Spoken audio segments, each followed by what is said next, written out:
What's up, guys? Flying Badger here. I'm trying to show you guys how to build a simple AX ship that doesn't require any engineering, doesn't require any of the higher grade materials or weapons or anything like that that any of the AX guys try to tell you that you need in order to get started in AX. You don't need any of that. You can get started with a basic crate like I'm about to show you right here. We're going to go ahead and purchase a ship. Now bear in mind I'm outfitting this whole ship in Shinrad or Darza, which allows you, well, Jameson Memorial in the system of Shinrad or Darza, which in order to get access to, you have to get elite in one of like the three major I forget what they're called, three major proficiencies or three major professions and stuff like that. So either trade, explore, or what's the other one? Trade, explore, combat. Which honestly, the easiest one is trade, but it'll take you a minute to do. If not, go ahead and use Inara or use EDDB. I'll post both of those links to those sites inside the comments. But both of those websites will let you like pretty much explore the galaxy and find what you need. So for our hard points, because they don't really sell like they sell experimental stuff here, but I don't think, no, they do sell the enhanced ones. Never mind. So we could do that here. Never mind. I should have looked at that first. So we're going to go ahead and do enhanced multi-cannons in pretty much everything. Go ahead and just enhance multi-cannon it up. Now you want to make sure that it's a gimbaled variant versus a turreted ones, because turreted ones, you know, they deal less damage and they'll track your enemies, which is kind of nice, but at the same time that damage trade-off just really isn't worth it. Plus, not only that, you're going to want to fire these manually because it's going to mean a lot more control for you. It's going to mean that you spend less ammo. It's going to mean that, you know, you can focus a little bit more on the enemies that you're engaging. The only difference is with gimbaled is that, you know, they have to stay generally in front of you. There's like a certain degrees around your main reticle there, which I forgot, we can't equip that one just yet. And utility, let me see if we can equip this here. Yep. So we have an enhanced Xeno scanner here, which is very important because that'll give you a 2,000 meter scan radius versus the regular one, which will only give you the 500 meters, which is super hard to scan with. Then for these, we're going to attach heat sink launchers and another heat sink launcher. Yep. Coming to core internals, and we're going to go for military grade. Military grade will give you the most hit points, but it also won't be super expensive. Like this one here, we're looking at 94 million for, versus this one's 36 million.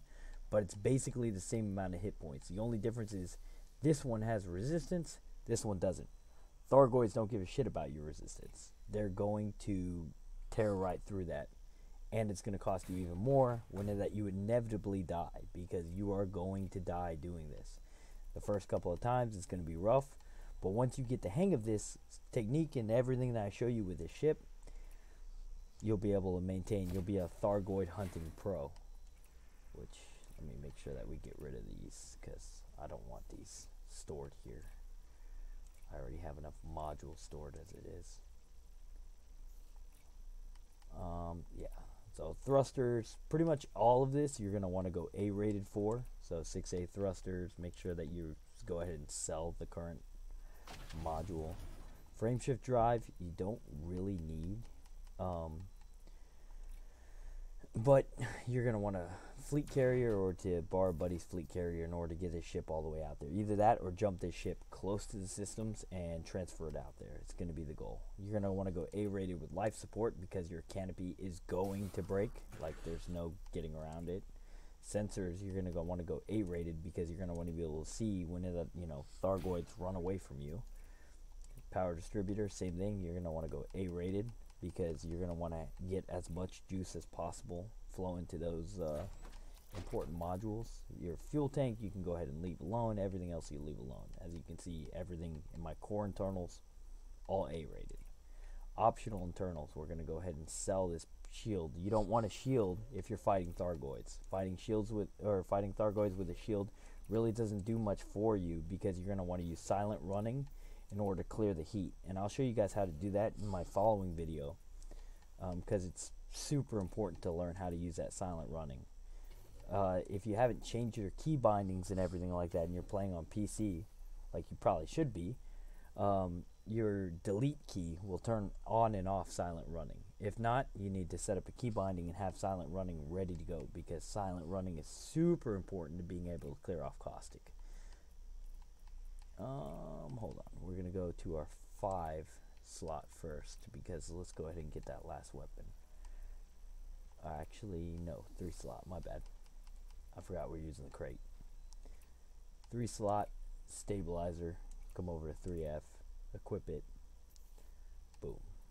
Then everything else that would come into here, and this is where that you're going to have to do some unlocking. You're going to want these guardian hull reinforcements. These are super important. The guardian hull reinforcements versus a regular hull reinforcement is these give you caustic resistance. Caustic resistance is crazy important when that you're talking about Thargoids, because they're going to hit you with that green slime, and that green slime is no fun. Like, it'll ruin your day.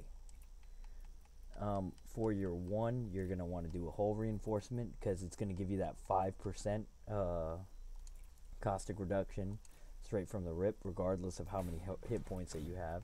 That size 2, you're going to want to go ahead and do the same hull reinforcement. You're going to see me do the same for the size 3 and the size 4. Pretty much, like, once you get up to the first size 5, that's when I switch it up and I put a module reinforcement. And the module reinforcement, that'll protect you from lightning damage. But it's the same thing. It's got to be the Guardian one, because if it's not the Guardian one, it's not specifically meant to fight Thargoids. And you got to make sure that you get the hull and not the shield, because shield reinforcements are useless against Thargoids. Like, they will tear right through everything. So you do your 1 module reinforcement, and that'll pretty much protect you from lightning. Everything else past that point is all going to be hull reinforcements. The idea is that we get that caustic resistance high as possible, because once you start fighting bigger and bigger Thargoids, they start hitting you with more and more caustic missiles, and that ability stacks on top of each other. So the more caustic resistance that you have, the more total hit points overall that you have. Alright, heat sinks are good. The last thing that we got to do, we equip that stabilizer, so that'll allow us to actually go into experimental and allow us to equip 1 more AX multi-cannon. Now you want to make sure that, like I said, these are enhanced multi-cannons, and you do the gimbaled variant, because the gimbaled variant is going to be your best friend. Once we get all that set up, pretty much all your fire groups are going to be good. Well, I mean, not your fire groups, but all of your modules are going to be good. As you can see, we still have plenty of power, even though we're completely unengineered. We're not going to have a shield as well, so yeah, that's going to be a pain if you haven't flown with a shield before. So we're going to assign all of our multi-cannons to our 1 fire group, so that means that if you're playing with a controller, your right trigger will, you know, fire those.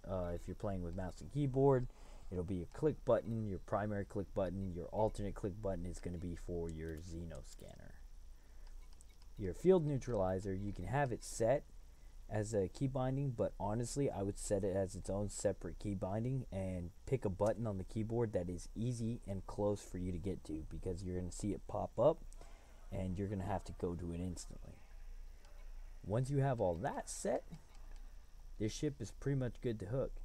And I'm going to end this video now, but if you like this video and you want to see how that your ship is actually used, go ahead, like and subscribe, and I will go ahead and start working on that next video that will showcase this ship in action, and I'll kind of talk about fighting Thargoids and the patterns that you can expect when that you're fighting one.